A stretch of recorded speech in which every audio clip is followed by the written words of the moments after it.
ஒண்ணுமே தெரியல. தப்பா ஏறி ஆப்போசிட் சைட்ல வந்து இறங்கிட்டோம். இனி திரும்ப இந்த பக்கமா ஏறி திரும்ப வந்த இடத்துக்கே திரும்ப சிங்கப்பூர்லயே 3 கோயிலை ஒரே இடத்துல கட்டி இருக்கிற இடம் இந்த இடம் தான். முருகபுரமா ஓடிடாத வர்றோம் சரியா, கொஞ்ச நேரம் வெயிட் பண்ணு எங்களுக்காக.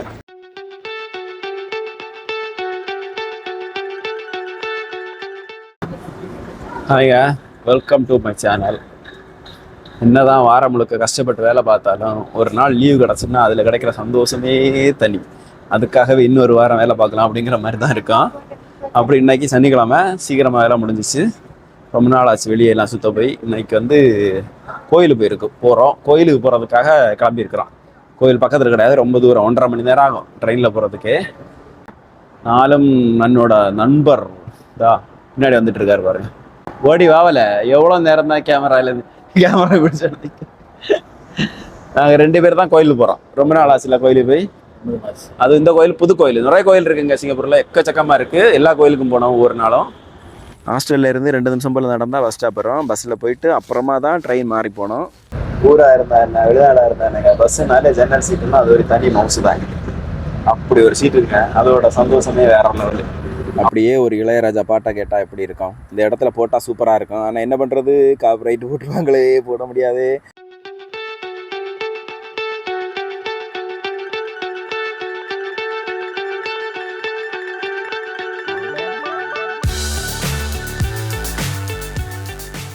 இப்போ நாங்கள் எங்கே வந்திருக்கிறோம் அப்படின்னு கேட்டால் பூன்லேங்கிற பெரிய ஒரு ஷாப்பிங் மால் தான் எங்களுக்கு பக்கத்தில் இருக்கிறதுலே ஒரு சூப்பரான இடம்.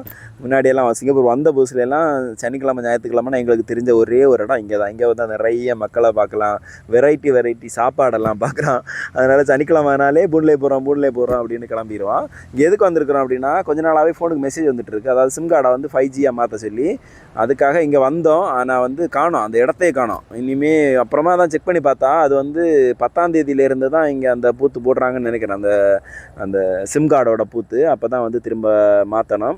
அப்படியே ஒரு ரவுண்டு இந்த இடத்த, பழைய நினைவுகள், ரொம்ப நாளாச்சு இங்கே எல்லாம் வந்து. அப்படியே அங்கேருந்து ட்ரெயின் ஏற போகிறோம். இங்கே தான் வந்து எங்கள் ட்ரெயின் வரும். இது வந்து க்ரீன் லைனு, அதுக்கப்புறம் ஒரு பர்பிள் லைனு, அதுக்கப்புறம் ஒரு LRT. பார்த்துக்கோங்க அவ்வளோ தூரம் இருக்குது அந்த கோயில். ஒரு புது எக்ஸ்பீரியன்ஸாக இருக்கட்டுமேனு போயிட்டுருக்கோம். ட்ரெயின் எல்லாம் பார்த்தீங்களா வேறு லெவலில் பக்காவாக நீட்டாக இருக்கும். இங்கே வந்து இறங்கிட்டோம், க்ரீன் லைனில் வந்து இறங்கிட்டு இங்கேருந்து இனி பர்பிள் லைன் எடுக்கணும். மேக்ஸிமம் இங்கே ட்ரெயின் எல்லாம் எப்படி இருக்குன்னா, அதிகமாக வந்து அண்டர் கிரவுண்டில் போகிற மாதிரி தான் ட்ரெயின் எல்லாமே இருக்கும். நம்ம ஒரு ட்ரெயினில் இருந்து இன்னொரு ட்ரெயின் மாறுறது எல்லாமே அண்டர் கிரவுண்டில் தான் இருக்கும். மேலே போகிறதெல்லாம் ரொம்ப கம்மி தான். நம்ம ஒரு வாட்டி கார்டு டேப் பண்ணிட்டோம்னா எந்த இடத்துல வெளியாகிறோமோ அந்த இடத்துல வந்து நம்ம திரும்ப டேப் பண்ணால் போதும். அடுத்த ட்ரெயின் வந்துருச்சு பாருங்கள். இது வந்து பர்பிள் லைன். இங்கேருந்து செங்காங் அப்படிங்கிற இடத்துல போய் இறங்கிட்டு, அங்கே தான் பிரச்சனையே இருக்குது, வாங்க சொல்கிறேன். சரியா, அப்படி அடுத்த ட்ரெயின் வந்துருச்சு, ஏறிட்டோம். இந்த ட்ரெயினுமே ஓரளவுக்கு நார்மலாக தான் இருந்துச்சு கூட்டம். ரொம்ப கூட்டம்லாம் சொல்ல முடியாது, ஓரளவு ஓகே தான். பாருங்கள் பக்காவாக இருக்குது பாருங்கள். முக்கியமாக குறிப்பாக எங்கள் ட்ரெயின்லாம் வந்து டாய்லெட் இருக்காது, அதனால தான் இவ்வளோ நீட்டாக இருக்குது பக்காவாக. இதுதாங்க அந்த செங்காங் அப்படிங்கிற இடத்துல இருக்கிற LRT. MRTயில் வந்து இறங்கிட்டு அடுத்து LRTக்காக வெயிட்டிங்கு. ஆனால் இந்த LRT என்ன தெரியுமா பிரச்சனை, இது ஒரு லூப் மாதிரி வரும். எங்கே போகுது எங்கே வருது ஒன்றுமே தெரியல. தப்பாக ஏறி ஆப்போசிட் சைடில் வந்து இறங்கிட்டோம். இன்னும் திரும்ப இந்த பக்கமாக ஏறி திரும்ப வந்த இடத்துக்கே திரும்ப போனோம். கோயிலுக்கு போகிறதுக்குள்ளாடி முருகபெருமான் கடுப்பாக எந்திரிச்சு போயிட போகிறாரு, எப்படா வருவா அப்படின்னு. ரூட்டை பார்த்தீங்களா, ஒரு லூப் மாதிரி இருக்கு பாருங்க. இங்கே போகணும் நம்ம, இந்த இடத்துல ஏறிட்டோம், இந்த பக்கமாக போயிட்டோம், இப்படி போயிட்டோம். ஆக்சுவலாக இந்த பக்கமாக போகணுமா இருந்துச்சு. இதுலேயே ஒன்று ஏறினா போதுமா இருந்துச்சு. இதுக்கு முன்னாடி இந்த ஏரியாவுக்கு வந்தால் இதுதான் அங்கே பிரச்சனை. எல்லாத்தையும் வந்துருச்சு பாருங்க. குட்டி எல்லாத்தையும் 2 பாக்ஸ் தான் வரும். இன்னொன்று ரைட்,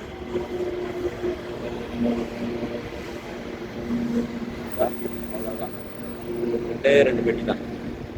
அதாவது ஒரே பிளாட்ஃபார்மில் 2 ட்ரெயின் வருது. அங்கே நிற்கிறது ஒரு இடத்துக்கு போகிற ட்ரெயின். நாங்கள் எப்போவுமே ஒரே பிளாட்ஃபார்மில் ஒரே ட்ரெயின் தானே வரும்னு ஏறினா, இதில் ஏறக்கூடாது. இது ஒரு இடத்துக்கு போகிறது, அப்புறம் இந்த இடத்துல 2 இதில் இன்னொரு ட்ரெயின் வரும். இதில் தான் நம்ம போனோம்.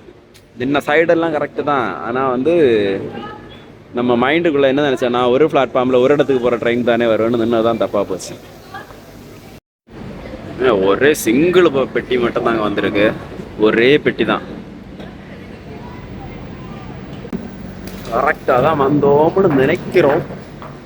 முருகபுரமா ஓடிடாத வர்றோம் சரியா, கொஞ்ச நேரம் வெயிட் பண்ணு எங்களுக்காக. ஒரு வழியாக ஸ்டாப்பில் வந்து இறங்கிட்டோம். அங்கேருந்து ஒரு 6 நிமிஷம் போல் இருக்கும் நடந்து போனால் கோயிலுக்கு போகிறோம். கோயிலுக்கு போகிற வழியிலேயே அந்த கோயிலோட ஒட்டியே வந்து இன்னும் நிறைய சைனீஸ் கோயிலெல்லாம் இருக்குது. ஒரே லைன்லேயே தான் இருக்குது வரிசையாக.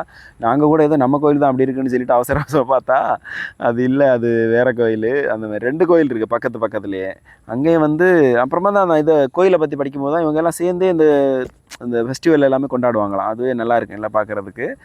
நல்லா இருந்துச்சு கோயில் எல்லாமே பார்க்குறதுக்கு. இதுதாங்க நம்ம வந்த கோயில், அருள்மிகு வேல்முருகன் ஞான முனீஸ்வரர் ஆலயம். பேரே புதுசாக இருக்குது பாருங்கள் இந்த கோயில். சிங்கப்பூரில் 3 வெவ்வேறு இடங்களில் இருந்த வழிபாட்டு தலங்களை ஒரே கூரையின் கீழ் கொண்டு வந்த முதல் இந்து ஆலயம் இந்த ஆலயம்தான்.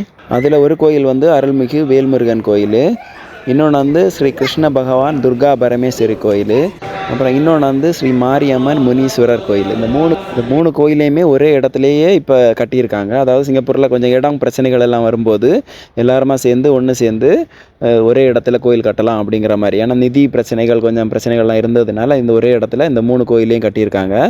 அதுலேயும் ஸ்பெஷல் என்னென்னா இந்த கோயிலுக்கு வந்து 2 வாசப்படி மாதிரி இருக்குது. நம்ம நார்மலாக வந்து கோயிலுக்குள்ளே போனால் ஒரு வாசப்படி நேரே போவோம், நம்மளோட கடவுள் நம்ம அந்த மூலஸ்தானத்தில் கடவுள் இருப்பார், நேரே சாமி கும்பிட்ற மாதிரி இருக்குமா. ஆனால் இங்கே வந்து எப்படின்னா ஒரு பக்கம் ஏறினீங்கன்னா ஸ்ட்ரைட்டாக வந்து அந்த முனீஸ்வரரை பார்க்கலாம், இன்னொரு பக்கமாக வாசப்படி ஏறினீங்கன்னா நம்ம முருகரோட சன்னதி பார்க்கலாம். அந்த மாதிரி 2 வாசப்படி இருந்துச்சு. கொஞ்சம் வித்தியாசமாக இருந்துச்சு. இது வரைக்கும் நான் சிங்கப்பூரில் அந்த மாதிரி பார்த்ததில்லை இந்த கோயில்லையும். மொத்தமாகவே கோயிலோட அமைப்பே கொஞ்சம் வித்தியாசமாக தான் இருக்குது. அதுவும் இல்லாமல் இங்கே சுவாமி ஐயப்பரோட சன்னதியும் இருக்குது. இப்போ கார்த்திகை மாதம் வேறு வர போதில்லை, அதனால் கொஞ்சம் விசேஷமான பூஜைகள் எல்லாம் இருக்குன்னு நினைக்கிறேன். இப்போவே எல்லாம் ரெடி பண்ணிட்டாங்க. பக்கத்துலேயே தான் வந்து சாய்பாபாவுக்கான ஒரு கோயில் இருக்குது. இது வரைக்கும் நான் எந்த சாய்பாபா கோயிலுக்கும் சிங்கப்பூரில் போனது கிடையாது. நாங்கள் வந்து ஃபஸ்ட்டு அந்த என்ட்ரன்ஸில் வந்து உள்ளே போனோம். அப்புறமா தான் தெரிஞ்சிச்சு அது வந்து தனி சாய்பாபா கோயில் அப்படின்னு.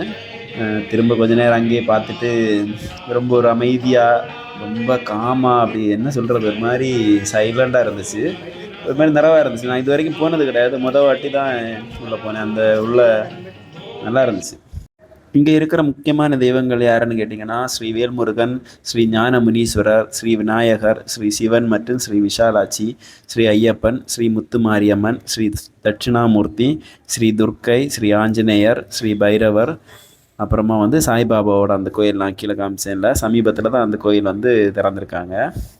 காலையில் 7 மணிக்கு பூஜை, அதுக்கப்புறம் நண்பகல் 12 மணிக்கு வந்து நட சாத்துவாங்க. சாயங்காலம் 6:30 மணிக்கு திரும்ப பூஜை நடக்கும். அதுக்கப்புறம் இரவு 9:30 மணிக்கு நட சாத்திடுவாங்க. இந்த கோயிலில் கொடுக்குற ஒரு பால் பாயாசம் வந்து ரொம்ப பிரபலமாக இருந்ததாக சொல்கிறாங்க. ஆனால் நாங்கள் சாப்பிட்டதில்லை. நாங்கள் வர்றதுக்குள்ளாடி எல்லாம் க்ளோஸ் பண்ணிட்டாங்க. அதனால் என்ன பிரசாதம் கிடைக்கும் வரைக்கும் எங்களுக்கு தெரியல. நான் போகும்போது கொடுத்துட்டு இருந்தாங்க, திரும்ப வரும்போது லேட் ஆயிடுச்சு, அப்போ எல்லாம் க்ளோஸ் பண்ணியிருந்தாங்க. ஆனால் என்ன சொல்கிறாங்க அப்படின்னா இங்கே கிடைக்கிற அந்த பால் பாயாசம் வந்து ரொம்ப ஃபேமஸ் அப்படின்னு. ஏன்னா அங்கேயே கோயில் மாட்டிலேருந்தே வந்து பால் கறந்து பாயாசம் வைக்கிறதா சொல்கிறாங்க. ஒரு நாள் சாப்பிடணும், இனி ஒரு நாள் சீக்கிரமாக போனோம். ஏன்னா இன்றைக்கி ரொம்ப லேட் ஆயிடுச்சா, அங்கே சுற்றி இங்கே சுற்றி போகிறதுக்கே ரொம்ப லேட் ஆயிடுச்சு. கோயிலோட அமைப்பும் சரி, அந்த கோயிலோட அந்த ஃபீலும் சரி, ரொம்ப ஒரு ஒதுங்கின ஒரு கிராமத்துக்குள்ளே இருக்கிற ஒரு கோயில் மாதிரி. கோயில் கோபுரமாக இருக்கட்டும் எல்லாமே கொஞ்சம் வித்தியாசமாகவே இருந்துச்சு. ஏன்னா 3 தெய்வங்கள் ஒரே இடத்துல இருக்கிறதுனால கொஞ்சம் பெருசாகவே கட்டியிருக்காங்க. நீங்களும் சிங்கப்பூரில் இருந்தீங்கன்னா கண்டிப்பாக ஒரு வாட்டி விசிட் பண்ணி பாருங்கள்.